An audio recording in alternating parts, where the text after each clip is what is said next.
श्री स्वामी समर्थ. श्री स्वामी समर्थ सर्व स्वामी सेवकांना, स्वामी भक्तांना स्वामींचा अनुभव सांगत असताना खूप आनंद वाटत असतो. आज काय सांगावं, आज कुठलं काय सांगावं असं मला वाटत असतं. रोज एक एक काहीतरी नवीन तुम्हाला प्रत्येक गोष्टीचं निरसन कसं होईल, कोणत्या व्याधीवर काय आहे, हे सगळं काही अभ्यासपूर्वक अभ्यास करून तुम्हाला मी सगळंच सांगत आहे. त्या पद्धतीनं जर आपण वागलो तर व्यवस्थितरित्या आपले जे प्रश्न आहे त्या प्रश्नाचं उत्तर आपल्याला मिळत जाईल. स्वामी आई आपल्याला ते प्रश्नाचं उत्तर देईल. हे काळजीपूर्वक ऐकलं पाहिजे, काळजीपूर्वक त्या गोष्टीची पूर्तता केली पाहिजे. आपण याच्या अगोदर एक अनुभव ऐकलेला आहे की नवस केल्यानंतर कसा फेडावा, आणि नवस नाही फेडलं तर आपल्याला कशी प्रचिती येते, आणि आपल्याला नवस करून जर आठवण गेली, त्याचं विस्मरण झालं, आपल्याला लक्षातच राहिलं नाही तर काय काय होतं, कसे दृष्टांत मिळतात, हे तुम्हाला मी थोडक्यात सांगणार आहे. तर असंच एक स्वामी भक्त, असाच एक ब्राह्मण, त्याला खूप पोट दुखायचं, दररोज पोट दुखायचं, असं खूप पोटाचा त्रास त्याला व्हायचा, सहनच व्हायचं नाही. असं कुठं पाहिल्यानंतर त्या पोटाचं निदान असं लागलं की बाबा तुला पोट सूळ आहे, आणि हा पोट सुळाचा त्रास त्याला व्हायला लागला. आणि ज्या वेळेला पोट सुळाचा त्रास होत होता तर ते गडबडा लोळावं, आणि पोट काही कमी होऊ दे नये, आणि अन्न खाऊ देऊ नये, अशा प्रकारे त्याला पोट सुळाचा त्रास होत असता.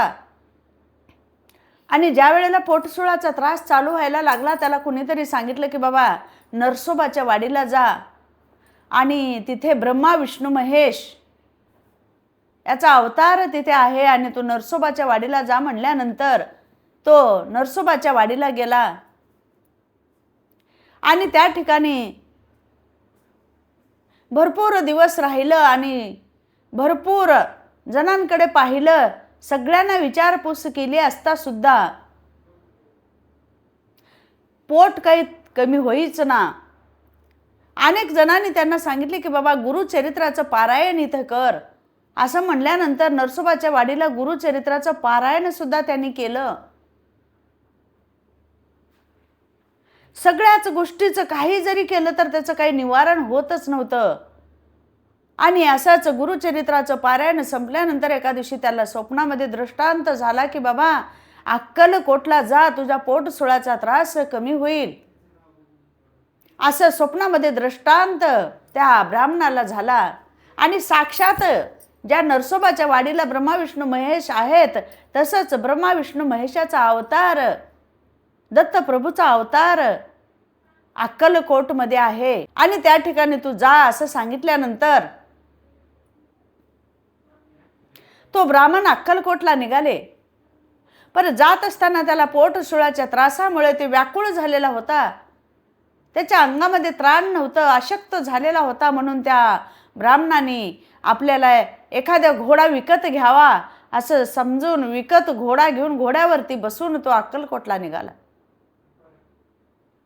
आणि अक्कलकोटला आल्यानंतर श्री स्वामी समर्थाईची स्वारी चोळप्पा यांच्या घरी आहे असं समजल्यानंतर चोळप्पाच्या घरी डायरेक्ट घोडा घेऊन तो ब्राह्मण, पोट शूळाने त्रस्त झालेला ब्राह्मण चोळप्पाच्या घराच्या बाहेर आला, आणि मोठ्या दरवाजाच्या मधून मध्ये जाण्यासाठी त्या घोड्यावर बसूनच मध्ये जाण्यासाठी निघाला. ज्या वेळेला पोटाचा त्रास होत असता चोळप्पा यांच्या घरी स्वामी समर्थाची स्वारी बसलेली आहे असं समजल्यानंतर त्या ठिकाणी मध्ये घोड्यावर बसून मध्ये जात असताना बरोबर भरमदामध्ये घोडा थांबला, मध्येही जाईना बाहेर येईना. हे काय दृश्य आहे, हे काय चमत्कारिक प्रकार हा घोडा करतो आहे असं त्या ब्राह्मणाला वाटलं.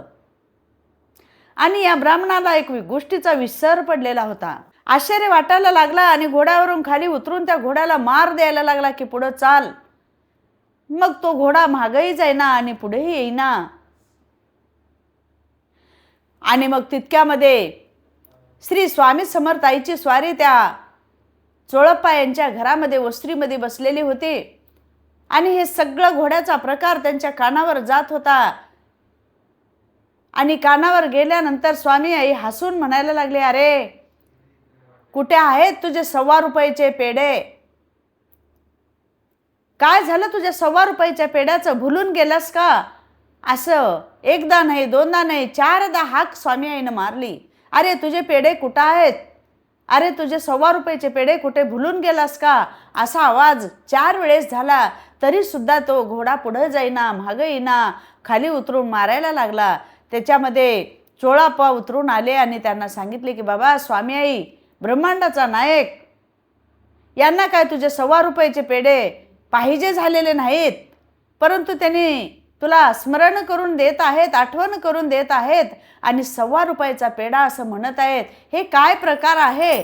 असं सांगितल्यानंतर त्या ब्राह्मणाला आठवण झाली की बाबा, मी ज्या वेळेला नरसोबाच्या वाडीहून निघत होतो, व्याकुळ झालेला होतो, ह्या पोटसुळाच्या त्रासानं मी अशक्त झालेलो होतो आणि मला चालत जाणं अक्कलकोटला होत नाही, म्हणून मी घोडा घेतलो आणि हे घोड्यावर बसून जात असताना हे स्वामी समर्थाई, हे परमेश्वरा, हे ब्रह्मांडाच्या नायका दत्त प्रभू, मला अक्कलकोटला जाईपर्यंत व्यवस्थितरित्या मी पोहोचू दे अक्कलकोटला. आणि मी ज्या अक्कलकोटला गेल्यानंतर 1.25 रुपयाचे पेढे घेऊन मी देवापुढे ठेवीन. 1.25 रुपयाचे पेढे घेऊन मी स्वामी समर्थाला अर्पण करीन, असं मी नवस बोलून इथं आलेलो. पण मला त्या गोष्टीचं आठवण राहिलं नाही, मला विसर पडला आणि मी तसाच आलो. आणि खरोखरच हे स्वामी आईला कसं समजलं, मी केलेला नवस स्वामी आईला समजला आणि मला म्हणून त्यांनी दाखवलेले आहेत आणि माझ्या हातून ही चूक झालेली आहे, क्षमा करावा असं सांगून मग परत जाऊन 1.25 रुपयाचे पेढे, नारळ सगळं काही घेऊन येऊन स्वामींच्या पुढंच त्या ब्राह्मणाने ठेवलं आणि दर्शन घेतले, पेढे ठेवले आणि बाजूला झाले. आणि दूर जाऊन बसल्यानंतर सर्व भक्तांना बोलत असताना बोलता बोलता आणखी एक थोडा वेळ गेल्यानंतर ब्रह्मांडाचा नायक श्री स्वामी समर्थ आहे असं सोडत नाही बरं का. ज्या वेळेला त्याला पेढ्याची आठवण राहिली नाही, जो नवस केला होता नवसाची आठवण राहिलेली नाही आणि तेवढं पेढ्यापुरतंच दर्शन घेतला आणि विसर पडला असं एवढं सांगून बाजूला जाऊन बसला. आणि बाजूला बसल्यानंतर सर्व भक्तांना बोलत असताना स्वामी आई त्याच्याकडे नजर फिरवली आणि विचारलं, काय रे, तुझं पोट किती दिवसापासून दुखतंय आणि तू इथं कशासाठी आला होतास आणि येताना नवस काय केला होतास आणि कोणता नवस फेडला आणि कोणते कोणते तुझे प्रश्न सुटले असं विचारल्यानंतर स्वामी आईच्या समोर येऊन गडबडा लोळायला लागला आणि सांगितला, हे स्वामी समर्था, हे स्वामी आई, हे दत्त प्रभू, खरंच तुम्हाला सगळं काय मनातलं कसं काय कळत असतं, किती तुम्हाला सगळं माझ्या मनातलं कळालं आणि मी इथं आलो आणि मी नवस केला आणि त्या नवसाची आठवण राहून गेली, मला विसर पडला आणि तेवढाच नवस फेडून मी तुमच्या चरणाचं दर्शन घेऊन मी बाजूला बसलो आणि माझ्या मनामध्ये तीच गोष्ट खेळत होती, बार बार तीच गोष्ट माझ्या मनामध्ये येत होती की बाबा मी कसं विचारू. तर तितक्यामध्ये तुम्हाला माझ्या मनातलं सर्व काही कळलं आणि तुम्ही स्वतःच विचारता, तर हे महाराज क्षमा करा, मी पामर आहे, मी चूक केलेली आहे आणि मी तुमच्यापुढं हा प्रश्न मांडलेला नाही, तरी सुद्धा तुम्हाला हे समजलेलं आहे, पण माझ्या पोटसुळाचा त्रास खूप दिवसांनी मला आहे आणि हे काही कमी व्हायचं नावच घेत नाही.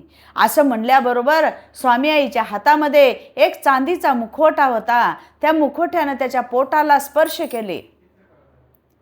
चांदीचा मुखवटा, त्या मुखवट्यानं त्याच्या पोटाला स्पर्श केल्याबरोबर त्याचं पोटसुळ नाहीसं झालं, पोटसुळाची बिमारी पळून गेली आणि काय म्हणता नवलच नवल, नुसतं हात लावल्याबरोबर पोटसुळ कमी झालं. आणि स्वामी आईनं सांगितलं, जा आता तुझं पोट कमी झालेलं आहे, आता याच्या पुढं तुझं पोट दुखणार नाही असं सांगितल्यानंतर साष्टांग दंडवत स्वामी आईच्या समोर त्या ब्राह्मणाने घेतलं.